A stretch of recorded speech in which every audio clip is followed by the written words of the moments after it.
So, sloppy start for Georgia Tech. I mean, 3 turnovers in the first quarter. They had a 12-play stretch offensively in the first half with 3 turnovers, an interception and 2 fumbles. One on a bad snap, one on a bad handoff. And they still won the game on the road. So, similar to Auburn, I wonder about Georgia Tech's passing game. Now, I liked the Yellowjackets last year. I like them this year. They are my favorite ACC dark horse title contender. They looked like one for a half, sort of. Like, this was not a very well-played game by Georgia Tech. But if you were a team that is towards the top of your own conference, playing a team that I think is at the best in the middle of their own conference in 2 leagues that we perceive to be on relatively equal footing in the Big 12 and ACC, you should still find a way to win the game. Georgia Tech goes for 320 yards on the ground to the tune of 6.8 yards per carry. Colorado racks up 1 sack and 3 TFLs in the game. This looked like the same old Colorado. This looked like the Colorado team that was waiting for the magical play from Shedeur Sanders and Travis Hunter, and it never showed up. Why? Because those guys aren't there. That was my concern with the Buffs going into this season.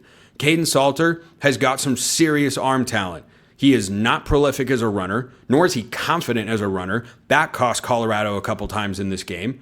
And he missed a couple of throws in key situations late in the game that Shedeur made last year. That was it.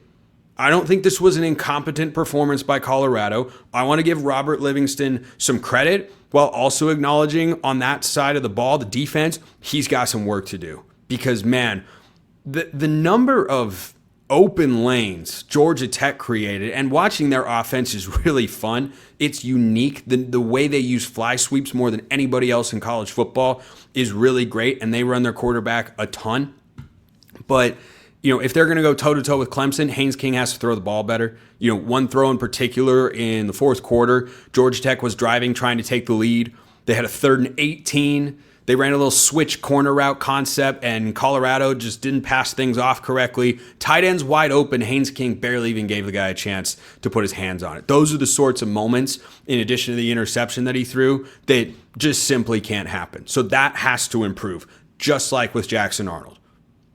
I do, because of the caliber of schedule that Georgia Tech is going to play this year, have more faith in the Yellowjackets' ability to just run all over their opponents and ultimately win. But by the Clemson game on September 13th, and that is a home game for Georgia Tech, boy, the Yellowjacket fan base should be absolutely on fire for that one.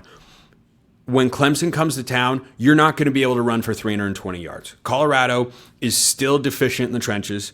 Schematically, they allow way too many explosive runs. They don't create enough negative plays. I was low on the Buffs coming into this year. I looked very right after this game. You had 3 turnovers come your way in the first quarter. They scored once. Georgia Tech had 3 turnovers in a 12-play span, and Colorado was up 7-0. That's not good enough. Now, this is week 1.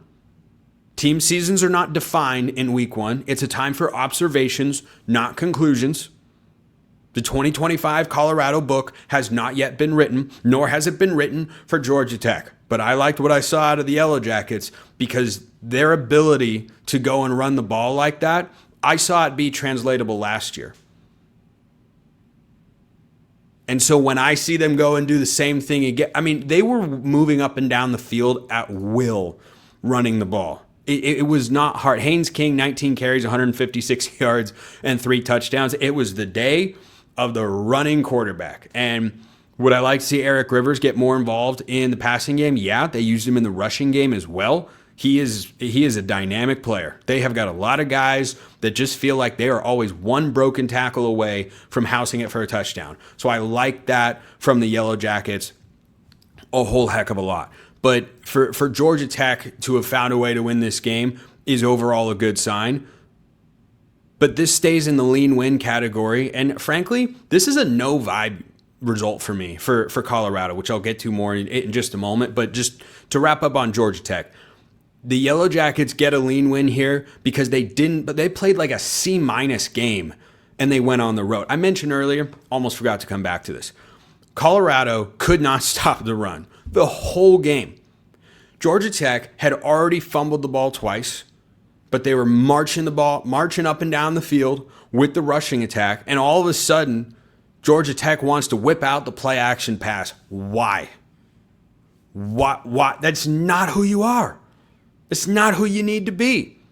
Against better teams, you probably do need to have that in your back pocket, where a 1st and 10 isn't always a run play. Against Colorado, no, it isn't. It just isn't. You can run the ball as much as you want.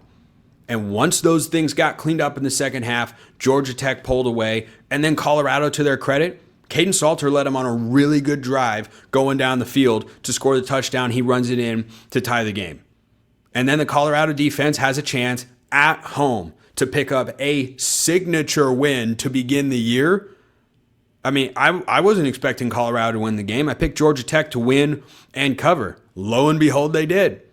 So I think that for the Yellowjackets, this is a good result because they played poorly and they still found a way to win against it's an okay Colorado team. But for the Buffs, same sorts of issues. I do think the offensive line looked better. I won't say great. Colorado ran for 146 yards on 4.7 yards a carry. Actually, that's a little bit better than I was expecting, quite frankly. But Caden Salter only threw for 159 yards and a touchdown. That's going to have to be better. The receiving core got involved a couple times. Amarian Miller had one catch for 39 yards. Those are the sorts of plays Colorado has to create more of if they're going to, go past my expectation and actually make a bowl game or be a Big 12 title contender this year. But Georgia Tech only sacked Caden Salter one time. He's shifty. He's shifty. And that's the good news is the offensive line, I do think looked legitimately better. It still isn't great, but having a quarterback that can move around a little bit, that can get away from a sack, yeah, that's a good sign. But this game for Colorado played out almost exactly how I expected it to. I picked Georgia Tech to win and cover. I thought they had to contain the Georgia Tech rushing attack. I didn't think they would. They didn't. 320 yards per game on the ground. Some of that is personnel, to be sure, but some of that is scheme. I mean, you just time and again had no answers. And Haynes King, you could just see the running plays opening up. And other teams are going to watch that film and go, oh, let's run a lot of read option. Let's get some fly sweeps going because, man, Colorado has absolutely positively no idea how to defend that. And they didn't. And Georgia Tech, once they stopped trying to outthink the room, which they only did a couple times in their own defense, they realized, oh, we can just run it up and down the field at will. Brent Key, author of the famous quote, run the ball, is going to keep running the football. They did it last year. They did it very well tonight. That is a good, solid road win for Georgia Tech. It's nothing special. It's why that gets a lean win. But this is exactly what I expected from Colorado. And so they get a no vibe, and Georgia Tech's that lean win to me because they didn't play well. They were sloppy, but they were able to settle themselves down. Now they have a tune-up game before Clemson comes to town. They've got to get those things right. You can't give Clemson those sorts of turnovers, and Haynes King has to be better throwing the ball.